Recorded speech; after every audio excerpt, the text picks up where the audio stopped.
Hey everybody, welcome to my channel, or welcome back to my channel. I am here to review You, Me, and My Ex, Season 1, Episode 3. This is called Explain Yourself. We didn't get an episode last week because of the holiday, 4th of July, but we have a new episode this week and a new couple. That's where I want to start. I'm sorry, I'm looking at myself in the viewfinder. I look tired. I just got off work, but I really want to get this recorded. So let's get into the new couple, Jennifer and Josh. They are the exes and they both have new partners. So a little background on them. Jennifer's 36. Josh is 37. They live in Tampa, Florida, I believe. They got together when they were very young, got married, had a son named Jace. And at the time of their marriage, you know, Jennifer just didn't have that sort of party girl mentality out of her system yet, whereas Josh was a little bit more serious and ready to settle down. So she was kind of unhappy and then met Chantal at work, Chantal, who was her new partner. I think she referred to her as her wife, but I don't know if they are officially married. But she met Chantal at work. They both worked at a blood bank, and Chantal, was kind of, very clear about drawing the line that, number one, you're married, so I don't really want to get involved with you. And also you're heterosexual, you're with men. So, she kind of backed off, but they were friends. Josh was aware of the friendship but had no idea it would become what it has. And so, as Jennifer got increasingly more unhappy in her marriage, instead of discussing it with Josh, she just decided she was going to start packing things up slowly, a little bit at a time, boxing clothes and belongings and hiding it in the garage, until one day Josh found these boxes and confronted her and asked, like, are you moving out? And she finally had to come clean and tell him, like, yeah, I'm moving out. And that's exactly what she did. And she moved in with Chantal under the guise of she's just my friend, she's gonna be my roommate. But no, she's a lot more. So Jennifer and Chantal embarked on a relationship, and they've been together now for 6 years. In the meantime, Josh says that he was very devastated and wrecked by the divorce, and but then he met Danielle, who was his new wife, and they just really hit it off. There was a great attraction, and she got pregnant quickly with their daughter, and now they're married. And they're all sort of this modern family. Chantal and Danielle, the new partners, both agree that in the beginning it was very awkward and hard for them because Jennifer and Josh were so close. They were constantly texting each other. I mean, that's how it is in all of these couples, calling each other best friends. I mean, yeah, I guess. I mean, I didn't know. I mean, I don't think that all exes have to like hate each other and it has to be like War of the Roses. But I mean, all right, so, but now they're all in a much better place. They're all friends. They're all like this modern family. And Chantal and Jennifer want to start a family of their own, and they're going to need some help with that. So they have asked Josh if he would so kindly be the sperm donor for their baby.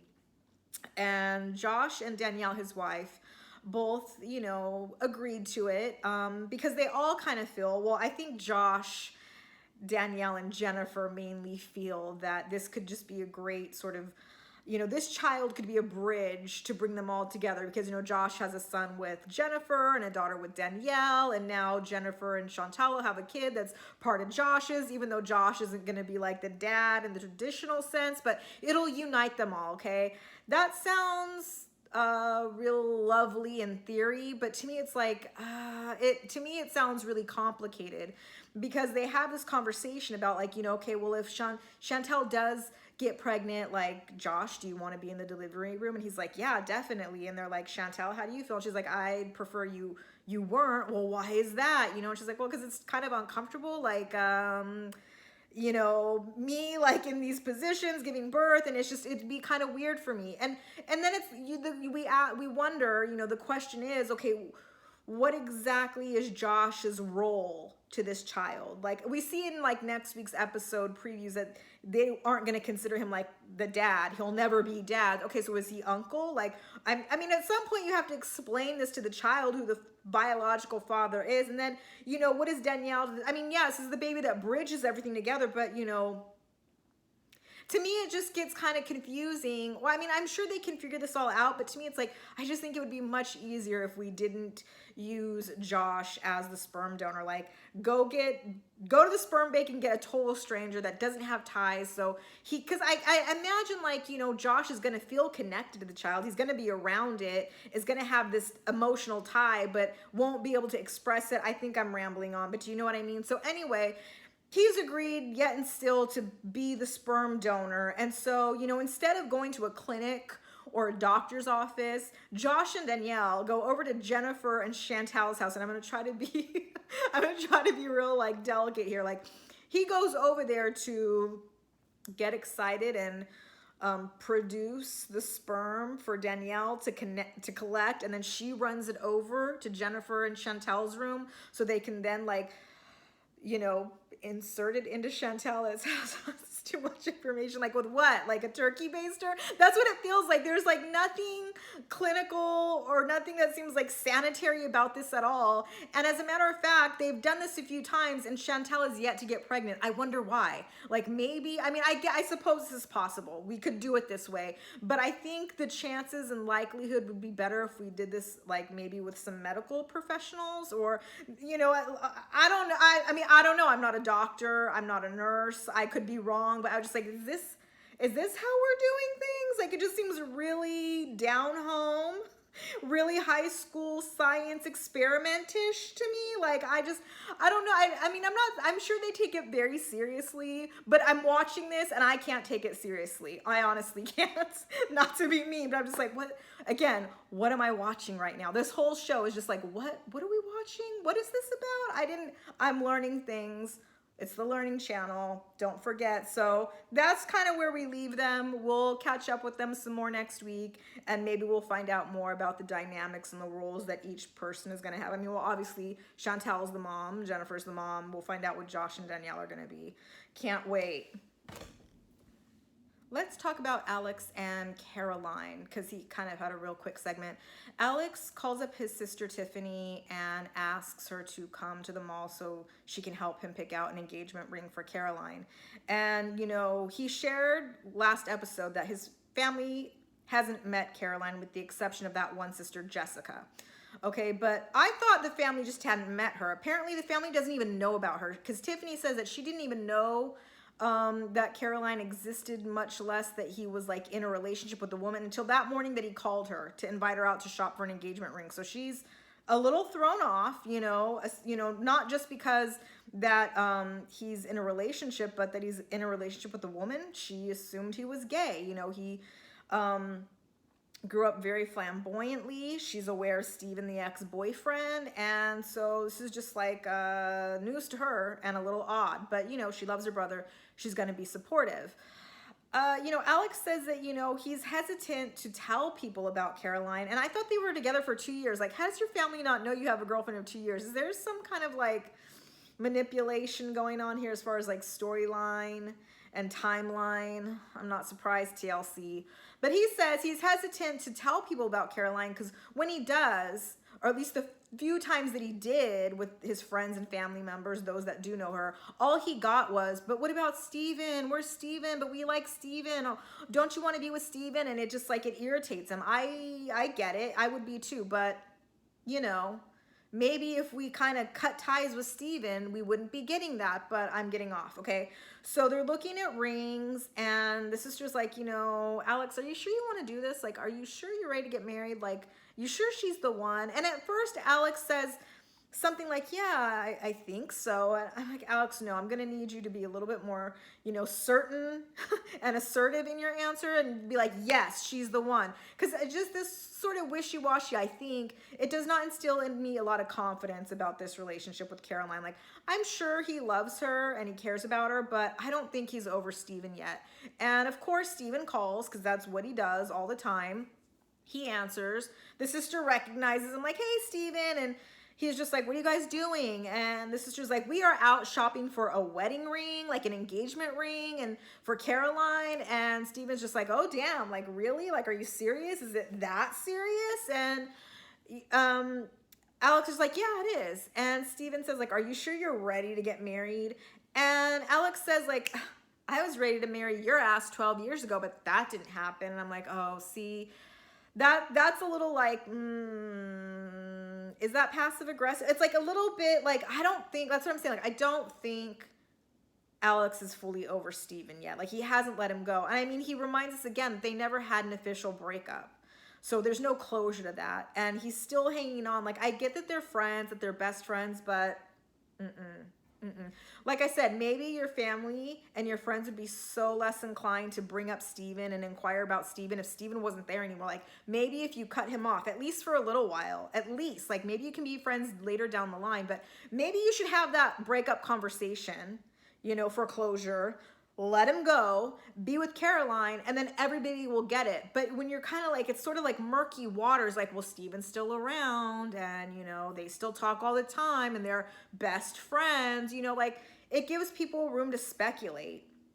Like, nobody is going to really, like, fully embrace Caroline until you fully let go of Steven. He's taking up that spot. That's what I said, like, in my first review, like, you know, as long as that ex is there, like in that seat, there's no room for the new person to be there and for everybody to get on board and embrace them. So it's kind of, you're kind of doing Caroline a disservice, but that's just my opinion. So, I mean, he's just like, you know, I'll talk to you later, gotta go, bye. You know, he is going to bring Caroline to meet the family later that night. So he wants to have the ring ready. I mean, and we'll see that next week. I mean, they've really been building up to this moment with the family and the confrontation, so we can get into it then. What do you guys think? Like, do you think he should still be friends with Steven? Like, I really think you need to cut him loose, especially if, like, he cheated on you, he hurt you. You say that Alex says that Steven treated him more like an accessory than a boyfriend. Then why do you still want to be friends with him? Like, I don't get it. Like, I know he was your first love, and what does Sheryl Crow say? The first cut is the deepest. I get it, but it's time to let go, move on,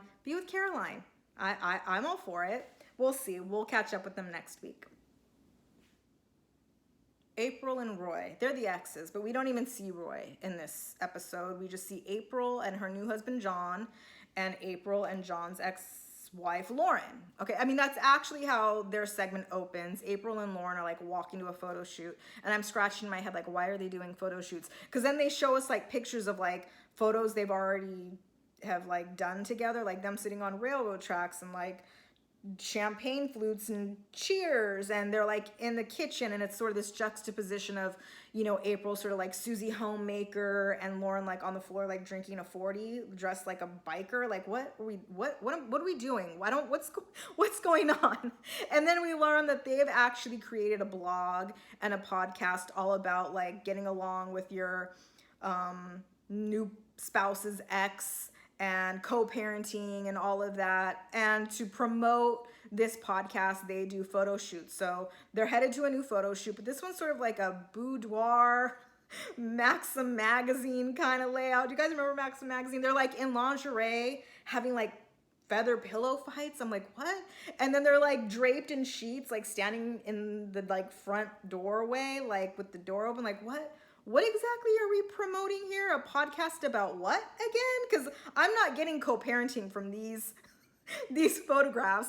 And then sort of like this sort of top it off, you know, they get in this like bathtub, seemingly naked, you know, again with the champagne flutes. It's always the, you know, sort of the you know, the prop that they always have, and there's like bubbles, and I'm just like, what? Again, like, what is this podcast about? And, you know, they say that they're just best friends. They are best friends now, which is amazing considering when, you know, April first stole Lauren's husband and got married to him, they hated each other, like so much that Lauren actually tried to run April over one time. I mean, April says that Lauren doesn't like to admit that story, but it's true. She literally tried to kill her by running her over. I'm like, well, you know, all's fair in love and war, I would say. I mean, because Lauren says like, hey, in the beginning, this woman was coming around, you know, when I was still very much married to John. I'm sorry, have I been calling him Roy? Lauren and John were married, still very much so, when April started coming around, and Lauren did not appreciate that John was sort of letting this other woman into their relationship in an inappropriate way. I get it. Like, who would appreciate that? I mean, I feel like there's a lot more to this story, and maybe we'll hear about it next week when Roy comes back, but I'm getting ahead of myself. But I don't think it's as simple as just, I just feel like it's messier than they've let on so far, and I hope we can find out the real tea. but they're best friends now. I mean, they hated each other, but you know, after a while, they were just both so exhausted with the fighting. April waved the white flag, and now they're good best girlfriends who do podcasts together and lounge naked in bathtubs for photo shoots. Again, what am I watching? Like, what is this show about? I didn't know exes could like operate on this kind of level. Who knew? But you know, but I don't think I'm the only one, because John shows up to surprise April at the photo shoot and is just like, what am I walking in on? He sees him in the bathtub like, please tell me you guys have like bikinis on in there. And you know, Lauren's just like, of course we don't. You know, she's trying to like agitate him, aggravate him. And he's like, where are your feet exactly, Lauren? Like, where are your toes? And she's like, where do you think they are? Like, and he's just like, this is weird. Like, I don't get it. This is strange. Like, it is weird and strange, but I mean, that's what the show is. And he's just like, okay, this is a side I never wanted to see, but I'll let you girls finish, okay? He then shares, and that kind of wraps it up for Lauren and April. They have a podcast. They're best friends. They like to do photo shoots because out of what else they have to do, I guess. We get into John sharing that he wants to re-propose to April so that he can give her the big wedding that she wanted, because they eloped the first time. And so he takes her out on a date night and he does just that. He proposes. She says yes. And then she also shares more about how when they first got married and eloped, it was because it was so soon after their divorces. And at that time, the emotional wounds were still open and raw, and they didn't want to rub it in everybody's face, and not everybody was totally supportive as far as like family went. But now that they're together and they've been together, everybody, they see what it is, and they just feel like they, you know, people are more inclined to come and be supportive at a wedding, and that's what they want to do. So, you know, April asks John, like, hey, would you mind, like, if I asked Lauren to be in the wedding? And he's looking at her like, are you serious? Like, no, I don't think so. I don't think John and Lauren have the best relationship, even though Lauren hangs around a lot. But she's just like, why would that be weird? Like, yeah, it's her best friend. And he's just like, I don't get that friendship, but whatever. But then he also asks her, like, okay, now that we're going to get remarried and have this, like, big, official, beautiful wedding, like, I have a question. Like, are you ready to let Roy go, her ex-husband? And she's just like, what do you mean? Like, what are you talking about? Like, he's my best friend. And he's like, yeah, you guys are, like, oddly close. You're like this. And she's like, well, I mean, I've let him go, like, as much as I'm going to. Like, I married you, so I've let him go, but not really. They're still very much tied to each other financially. And, you know, to me, it's like, I see where John is coming from. You know, I wouldn't necessarily be so comfortable with how close they are. I mean, I feel like better boundaries could be made here. But then again, John, like, you knew what you're getting into. I mean, you knew what it was and you were fine with it. And it's kind of like, now you want to make these demands when, I don't know. Do you know what I'm saying? I don't know. I don't think she's going to let go of Roy any more than she has. She doesn't seem like eager at all to get his name off the deed to the house, or to buy him out, or to sell the house and then split the money. She doesn't seem at all, you know, interested in like getting off of these like savings and checking accounts with him. Like, she seems totally fine the way things are. It's almost like she has her cake and she's eating it too. She can have both Roy and John. And she says, you know, it is hard for them because, you know, the way the situation isn't always easy. And she's a little worried about telling Roy about this wedding because she's had people tell her all the time that Roy is still in love with her. I mean, I see it. I'm not surprised. Like, I can see it in his face. Like, and like I said, I feel like there's so much more to the story of how this breakup went down. And maybe it's a little more salacious. Maybe it's a little more involved. But I don't think Roy had much to do with it, especially if he was deployed and he was away. It's almost something that like just happened. But maybe, hopefully, we'll learn a little bit more about it. I mean, I don't know. To me, April seems like a nice woman, but I don't get like why everybody is, I don't know. I mean, she gets away with a lot in my opinion, but that's just my humble opinion. So we'll see what happens next week when she tells Roy that she's about to have another wedding to John. Jerry, Jessica, and Kayla Vay. I hate all of them. Okay, that's harsh. Okay, hate's a strong. I don't hate them. I hate their storyline because I feel like it's a total setup. It's not real. It's totally fake. Because if this were real, number one, I don't think Kay would have ever moved in with her boyfriend and his ex-wife and their kids. And if this was a real like story, I don't think Jessica would have stuck around. She would have exited the front door and told Jerry, you know what? If you need help, you know, cooking your meals, making your bed, and you know, help with somebody shaving your nipple hairs, well, you know, Kay's here, your girlfriend, she could do it. I'm out. That's what would have happened. But no, for the sake of this review, we're gonna pretend that this is real. Like this is what's really going on, but it's not, okay? And I guess if I had to choose like sort of the least offensive person to me, the one I can sort of maybe root for a little bit is Kay Levay, but it's all just some bullshit. Their segment totally annoyed me, and I'm gonna try to keep it low. I'm gonna try to keep it right here because I haven't been so just like annoyed since that first episode of Seeking Sister Wives when Danielle agreed to divorce Garrett so he could marry somebody else. But like I said, let's talk about this show, okay? So it's been a week since Kay Levay has moved in, and Jerry says that it has been extremely tense in the house. So he's planned a family, all right? Let me repeat, a family ski day.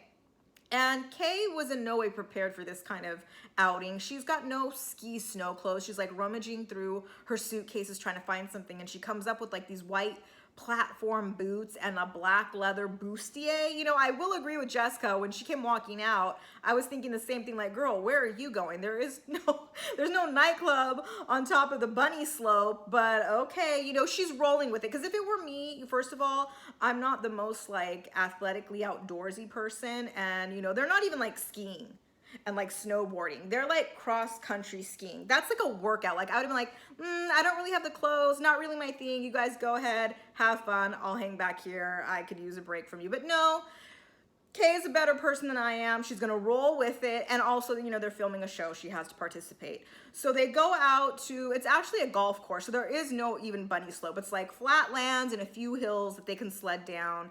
And they're all just having a good time. You know, I will say that yes, Kay's high-pitched, shrieking shrill of a scream can be a little annoying. I get it. And Jessica's just like highly irritated by it, just can't get over it and doesn't understand why she keeps having to scream. And she thinks it's because Kay is just a person who just needs all the attention on her. And when she doesn't feel like all eyes are on her, she's got to draw attention to herself by, you know, screaming at the top of her lungs. Well, you know, I'm not a psychologist, so I don't know if that's true or not. But what I will say is that, you know, it's a snow skiing sledding day. Like screams are going to happen. Who cares? Get over it. It's really not that big of a deal, Jessica, honestly. But like the day is winding down, you know, Jerry's like, are we all like kind of ready to pack it up and go? And they're all like, yeah, let's go. And so as, you know, Kay's kind of bringing it in, she kind of gives, you know, Jerry a high five because she had a good time, you know, and she kind of just innocently makes this remark like, oh, this was so fun. Like, this is just a great family moment, don't you think? And Jessica very like snidely remarks like, yeah, I agree, but I don't know what you mean when you use the word family.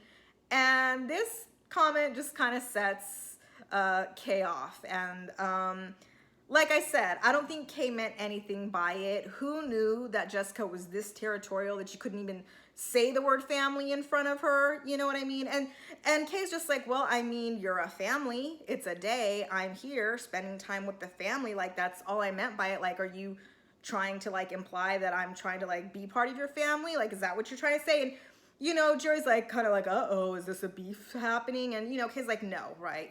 They're packing up the car, and Kay's mood has changed because now she's irritated, she's annoyed, and I think honestly her feelings were hurt because she's just trying to have a good time, be a part of the family, not necessarily saying she's like an official member, but you know, Jessica's throwing out these comments and Jerry's not really even stepping in and saying anything or sticking up for her, and she just feels like she's trying and trying and trying, and you know, she's kind of getting, you know, just spit upon basically. So she gets in the car and Jerry can tell that her mood has changed. So he's just looking at her like, you okay? Is everything all right? And she's like, yeah, I'm fine. I'm just tired.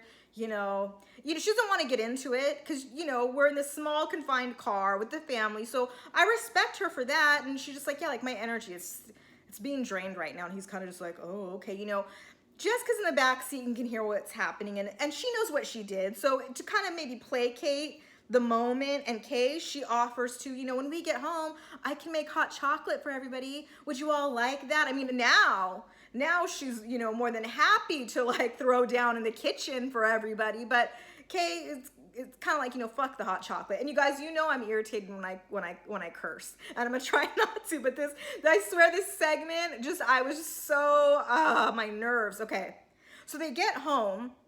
And Kay immediately goes and locks herself in the closet and calls her friend to vent. And this comment that Jessica made didn't just kind of like, you know, it wasn't just like sort of the last straw, but it's also like triggered her on a grander level, because she just is telling her friend, like, in life, like, I'm always the one to like go above and beyond. I'm always the one to put all the effort in, and I never get it back, and I'm just sick and I'm tired of it. Okay, I hear her totally. You know, Jerry goes down to Jessica and is like, hey, do you know what's going on with Kay? Like, she locked herself in the closet. She won't let me in, and she seems really upset. Like, I don't even know. And, you know, Jessica, just dumb and innocent, has like, I have no idea. Like, all that I remember is, you know, she was laughing as she was sledding down the hill, and then when we got to the car, she's really upset. Like, something must have happened in between them. Like, Jessica, you damn well know what happened, okay? You said something that was hurtful, and even Jerry, you know, you were there. He made the remark like, uh-oh, is there gonna be beef? Like, you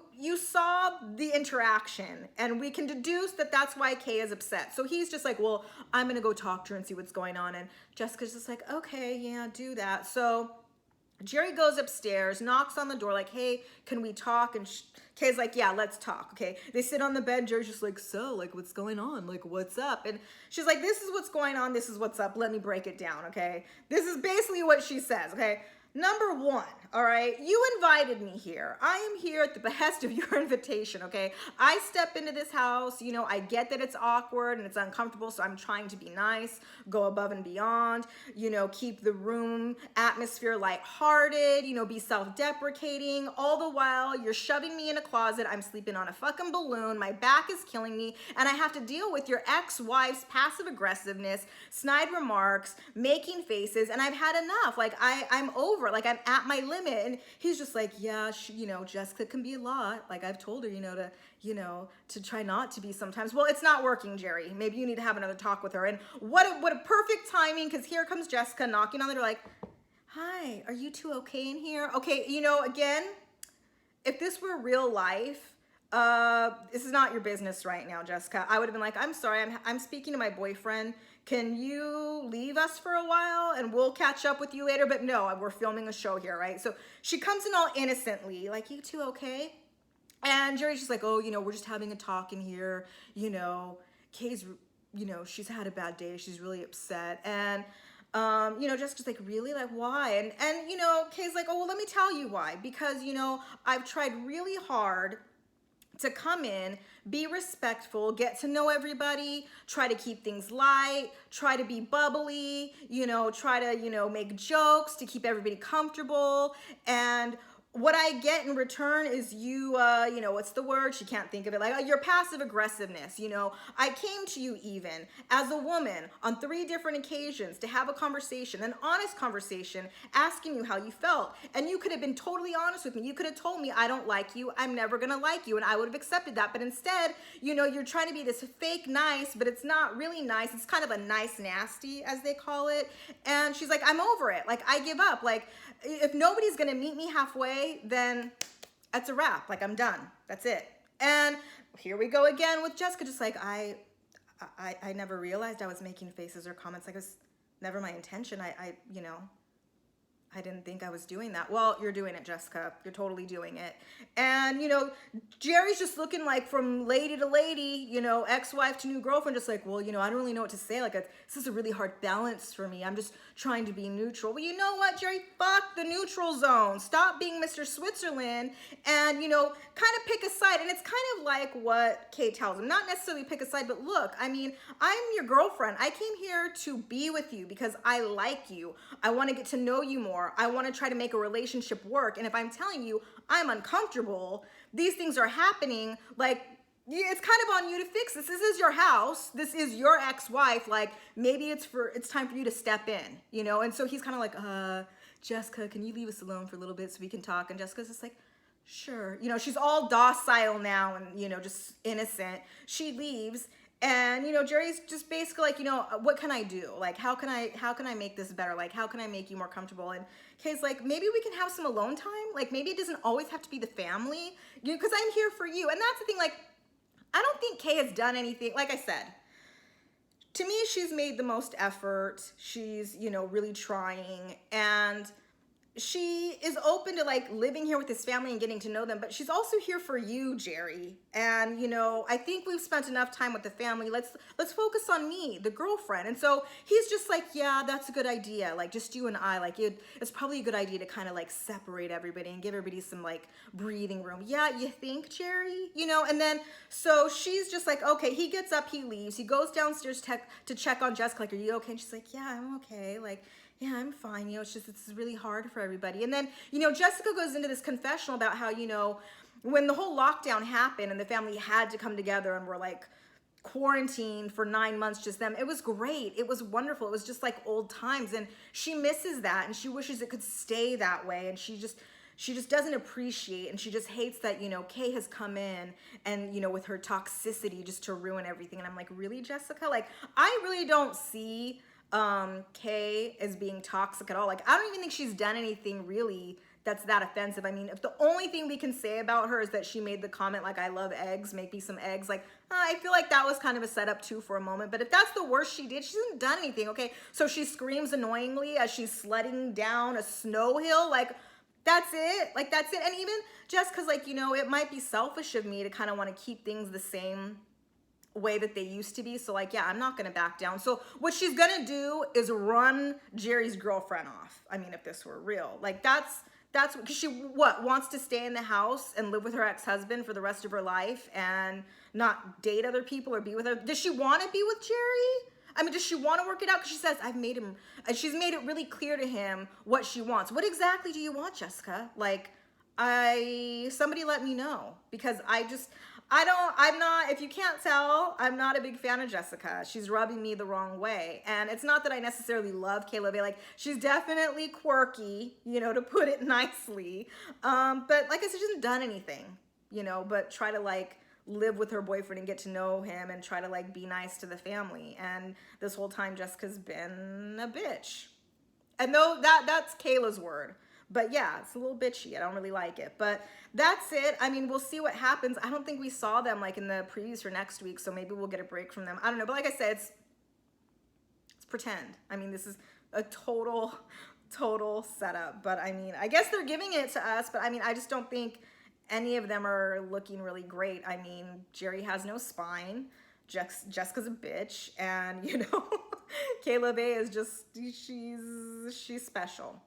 She's a special one. All right, that's it for the review.